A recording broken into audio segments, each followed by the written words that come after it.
Okay, we're going to get started. Good afternoon, everyone. We're going to get started with our next panel. Hello, everybody who is here, and to the people who are not here, who are watching via live streaming.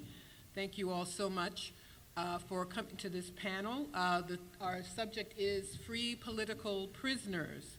My name is Margaret Kimberly. I'm from Black Agenda Report, and thank you.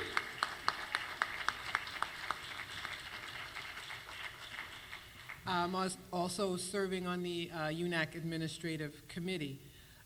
Just a couple of quick housekeeping things. Reminders, our Twitter hashtag is UNAC1, that's at UNAC1. 2 hashtags, No New Wars, and End War at Home and Abroad. Excuse me, that's End War at Home and Abroad. We're also live streaming on GoProRadio.com and CPRmetro.org. So, why are we talking about political prisoners?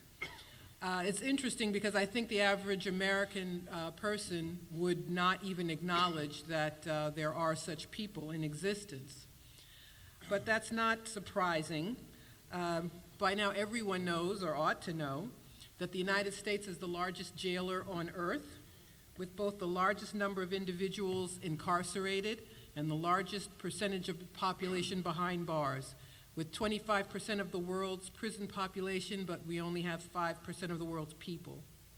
And those statistics are really inextricably linked to the subject of today's discussion. We know that mass incarceration began in earnest in reaction to the liberation movements of the 1960s and 70s.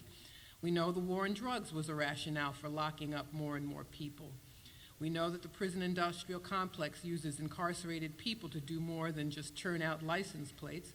Now they make everything from office furniture for private corporations to bullets and bulletproof vests and body armor for the U.S. military.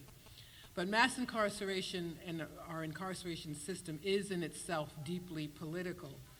It should not come as a surprise that there are people in this country held in prison because of their political beliefs and activities. The insidious thing about the United States is that in general they aren't charged with offenses that are obviously or overtly political. Instead, they're jailed on trumped-up charges, entrapped, received draconian sentences for minor offenses, or are victimized by informants who themselves concoct the alleged crime. Some are attacked by police and then charged with crimes when they defend themselves. But we've seen this for many years.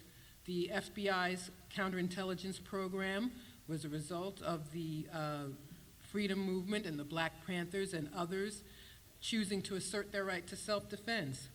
The SWAT team, every podunk community in the country has a SWAT team, and they were developed as a result of a shootout between Black Panthers and the LAPD in 1969.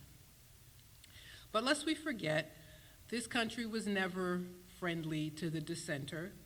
Our people, we're told, are great. The past presidents, we're told they were brilliant or wonderful, but they were slaveholders or they led genocide against the Indians, or practice wars of aggression outside of the country as well.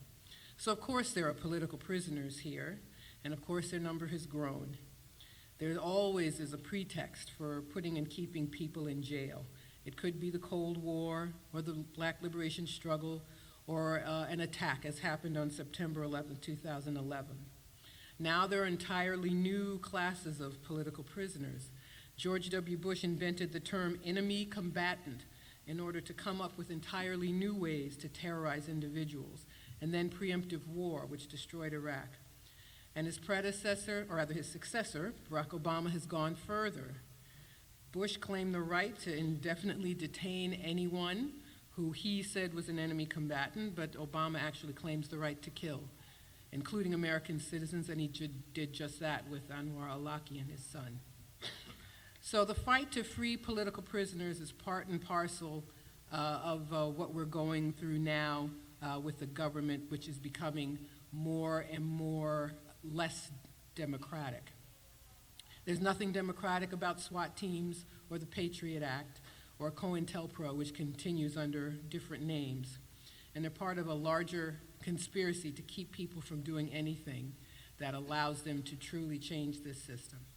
But that's about it for me. We have a great lineup of speakers, and our time is limited, 5 to 7 minute speakers, and we're gonna remind you. And I'm now going to introduce my co-chair, Jeff Mackler, also on the UNAC Administrative Committee, many things, Director of the Mobilization to Free Mumia Abu Jamal. He's a former West Coast coordinator of the Lynn Stewart Defense Committee, and he's the author of Free Palestine and other books on U.S. and world politics. So, Jeff Mackler.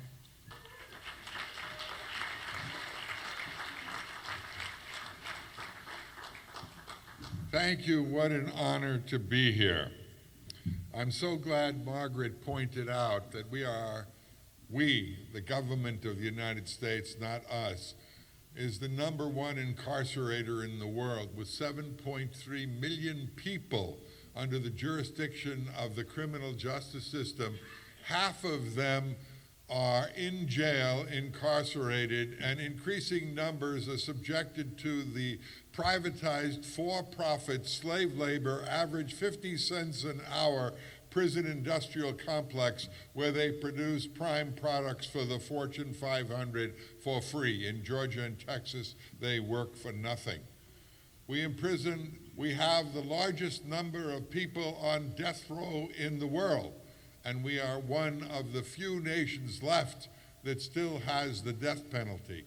But we have another kind of death penalty called imperialism and colonialism, where through drone wars, privatized death squad wars, on-the-troop ground wars, sanction wars, embargo wars, and starvation wars, the United States government kills additional millions of people.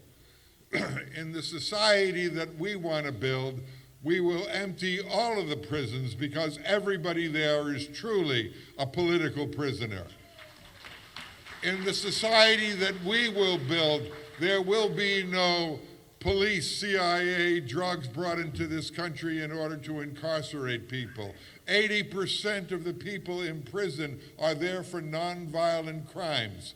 And those people who have been driven mad by a sick social system will be taken out of the jails, given first-rate housing, education, health care, opportunities to thrive and reach their full potential as human beings. We won't have any political prisoners in the world that we want to build. We are scheduled today to hear Skypes from a number, at least one, they said, and perhaps all of the Cuban Five. And we were informed by the government of Cuba that they are en route to other countries to speak. They are the heroes of the Cuban people, and they wrote to us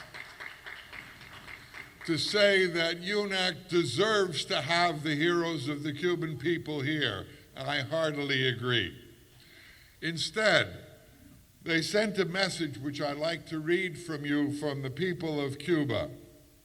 Dear participants to the Conference of the United National Anti-War Coalition, UNAC, we convey to you our friendly salute on behalf of the Cuban Institute of Friendship with the Peoples and the whole of Cuba.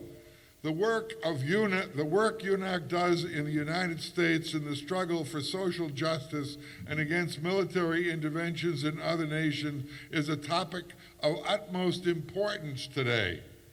The problems affecting the peoples of the world, among which we have unequal distribution of wealth, lack of medical assistance and education, unemployment, energy and environmental crises that put the very life of human beings at risk, cannot be solved with wars, nor they cannot be solved by military interventions.